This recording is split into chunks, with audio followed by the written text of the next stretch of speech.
Doctor ortho Ayurvedic oil और capsule, अब दर्द भी घुटने टेकेगा। रायपुर में अटल नगर बनेगा नया तहसील, अधिसूचना जारी की गई। 39 गांव होंगे शामिल। आपत्ति सलाह देने के लिए 60 दिन में कर सकते हैं आवेदन।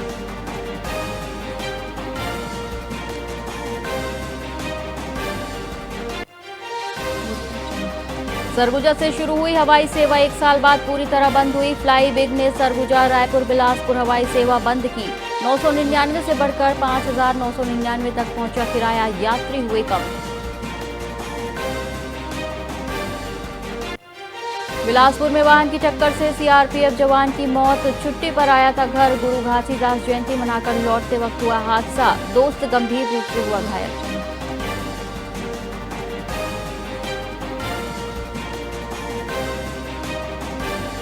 गुरु घासीदास जयंती समारोह में बिजली गुल होने पर बवाल हुआ। बिलासपुर में विरोध करने पहुंचे लोगों से कर्मचारी ने किया भद्रता। सतनामी समाज ने घेरा थाना।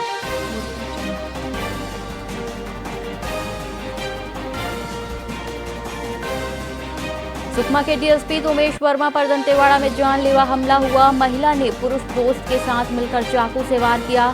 डीएसपी बुरी तरह जख्मी हुए।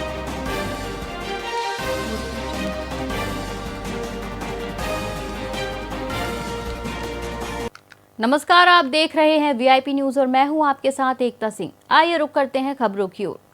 तिल्दा नेवरा में क्रिसमस पर्व को लेकर पूरे क्षेत्र में उत्साह और उल्लास का माहौल देखने को मिल रहा है। प्रभु यीशु मसीह के जन्म संदेश को जन जन तक पहुंचाने के लिए चर्च की टीम द्वारा कैरोल सिंगिंग का आयोजन किया गया। चर्च सदस्य पारंपरिक गीतों और प्रार्थनाओं के साथ घर घर जाकर शांति, प्रेम और सद्भाव का संदेश दे रहे हैं। उनका कहना है कि प्रभु यीशु मानवता की मुक्ति, प्रकाश और शांति के प्रतीक हैं। कैरोल सिंगिंग के कारण पूरे इलाके में धार्मिक और सकारात्मक वातावरण बना हुआ है।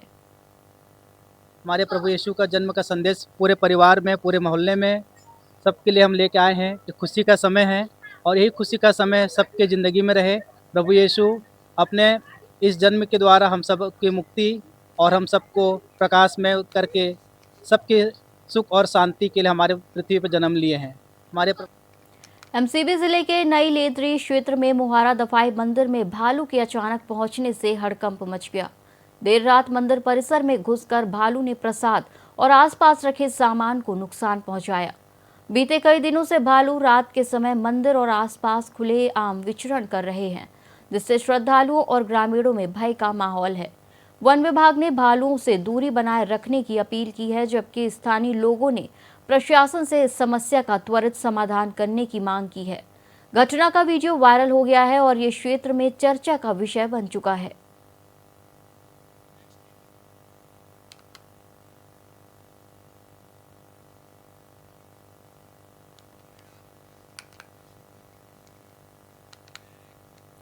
पखांजूर बांधे मार्ग पर पीवी 39 नाला पुलिया की जर्जर और संकीर्ण अवस्था ने गंभीर सवाल खड़े कर दिए हैं।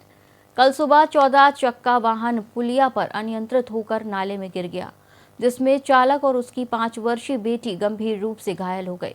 स्थानीय लोगों की शिकायतों और हादसों के बावजूद पुलिया की मरम्मत नहीं हुई है। सुरक्षा इंतजाम न होने और लगातार हादसों से नाराज शिवसेना पखांजूर इकाई ने एसडीएम कार्यालय में ज्ञापन सौंपकर तत्काल निरीक्षण, चौड़ीकरण और अस्थायी सुरक्षा व्यवस्था की मांग की है। प्रशासन की संवेदनशीलता अब सबकी निगाहों में है।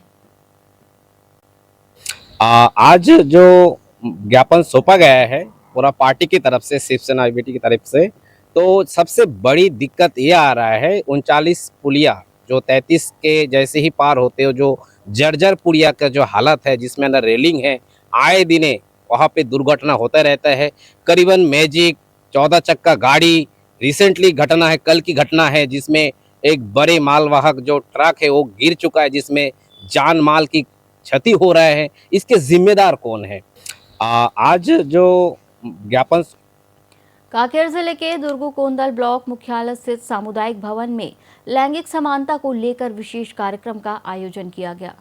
ब्लॉक कोऑर्डिनेटर पूर्णिमा मंडल शर्मा ने बताया कि कार्यक्रम में महिलाओं और पुरुषों को लिंग आधारित भेदभाव समाप्त करने, घरेलू हिंसा रोकने और समाज में लैंगिक समानता बढ़ाने के उपायों के बारे में जागरूक किया गया। युवराज नागराज ने भी बताया कि समाज में महिलाओं के अधिकारों और समानता की आवश्यकता को ध्यान में रखते हुए ये अभियान लोगों को शिक्षित करने और जागरूक करने के लिए चलाया जा रहा है। जो जेंडर समानता पे काम कर रहे हैं, इसमें महिला और पुरुष के लिंग आधारित भेदभाव को हम लोग सबसे ज़्यादा फोकस कर रहे हैं, क्योंकि महिलाओं को हमेशा साक्षर होते हुए भी वो पीछे रहते हैं और सबसे ज़्यादा महिलाओं पे हिंसा होते हैं, घरेलू हिंसा, फिर जैसे बाल अपराध, फिर हम लोग और ऐसे कई सारे व्यवस्था जो है महिलाओं को पीछे रखते हैं। आज का जो कार्यक्रम खास करके जो जेंडर को लेके विशेष प्रशिक्षण रखा गया था, जिसमें जो स्थानीय दीदी हैं उनको उनके अधिकारों को लेके विशेष तौर पर उनको कैसे आगे आना है, चाहे घर परिवार से लेके हो, चाहे अपने अधिकारों को लेके हो, उन्हें आगे आने के लिए एक नया सीखने को अवसर मिला। और आज जो कार्यक्रम हुआ ये लैंगिक समानता को लेकर के, ये लैंगिक समानता को लेकर के है कि इसमें महिलाओं को जागृत करने की ज़रूरत है, हमारे समाज को जागृत करने की ज़रूरत है कि आज भी हमारे समाज में लैंगिक के ऊपर या महिलाओं के ऊपर जो असमानता देखी जाती है उसको हम एक कैंपेन के माध्यम से हम कैसे दूर करें। रायपुर के स्टेडियम में 22 दिसंबर को शाम 6 बजे विश्व प्रसिद्ध मोटिवेशनल स्पीकर ब्रह्मा कुमारी शिवानी दीदी का विशेष उद्बोधन होगा। Chhattisgarh chamber of commerce and industries और ब्रह्मा कुमारीज के संयुक्त तत्वाधान में आयोजित इस कार्यक्रम का विषय अनिश्चितता से मुकाबला रखा गया है। आज की भागदौड़ भरी जिंदगी और मानसिक तनाव को दूर करने के उद्देश्य से आयोजित इस सत्र में शिवानी दीदी जीवन की अचानक आने वाली चुनौतियों का सामना करने के गुर सिखाएंगी। कि आज के इस भागती दौड़ती जिंदगी में जहाँ हर कोई व्यक्ति तनाव अवसाद में जी रहा है, हर किसी को शांति चाहिए, सुख चाहिए, सुकून भरी जिंदगी चाहिए और इसके लिए वो बहुत प्रयत्नशील हैं। बहुत प्रकार के ऐसे संगठनों में जाकर के सारी चीज़ों को ढूंढने की कोशिश करता है, लेकिन थक हार करके उसको निराशा ही हाथ लगती है। मैं राधा किशन सुंदरानी, कार्यकारी अध्यक्ष Chhattisgarh chamber of commerce and industry. Chhattisgarh chamber of commerce industries के अध्यक्ष सतीश थौरानी जी ने कुछ समय पहले प्रजापति ब्रह्मा कुमारी जी को एक निवेदन किया था कि शिवानी दीदी का प्रोग्राम रायपुर में होना चाहिए व्यापारियों के लिए। हम लोग छत्तीसगढ़ एसोसिएशन ऑफ फिजिशियंस को रिप्रेजेंट करते हैं, जो कि छत्तीसगढ़ स्टेट लेवल की फिजिशियंस की एसोसिएशन है। आपको यह सूचित करते हुए हम हर्ष महसूस कर रहे हैं कि 20 और 21 दिसंबर को रायपुर में हमारी प्रदेश लेवल की वार्षिक सम्मेलन होने जा रहा है। बेमेतरा में सहकारी भवन का भव्य लोकार्पण समारोह 21 दिसंबर को आयोजित होगा। यह आयोजन सहकारिता आंदोलन के प्रणेता ठाकुर प्यारेलाल जी की 134वीं जयंती के अवसर पर किया जा रहा है। समारोह में प्रदेश के वरिष्ठ मंत्री और विधायक शामिल होंगे। लोकार्पण से जुड़ी तैयारियों का विवरण दुर्ग जिला सहकारी केंद्रीय मर्यादित बैंक अध्यक्ष प्रीतपाल बेलचंदानी ने प्रेस वार्ता में दिया। उन्होंने कहा कि धान खरीदी में तौल गड़बड़ी होने पर दोषियों के खिलाफ सख्त कार्रवाई होगी।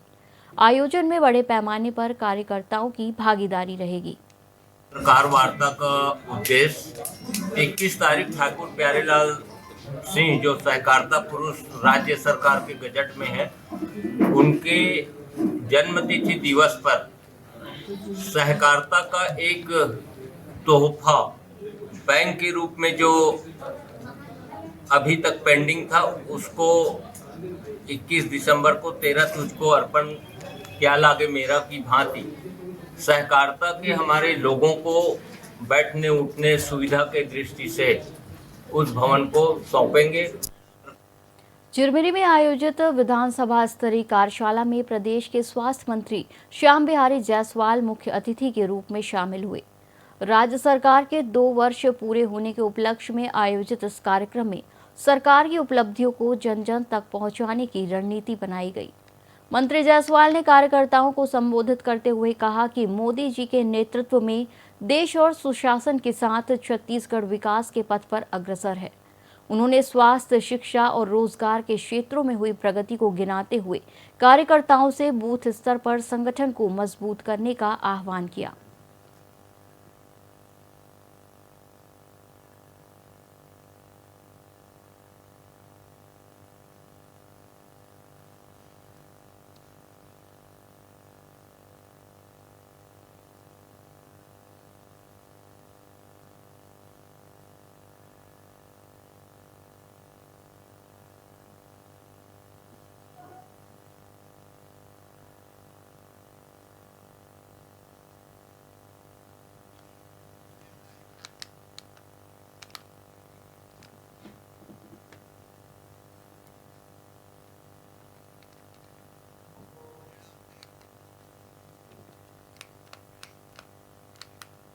खुर्सीपार स्थित शासकीय महाविद्यालय में इन दिनों पढ़ाई कम और निर्माण सामग्री का शोर ज्यादा सुनाई दे रहा है।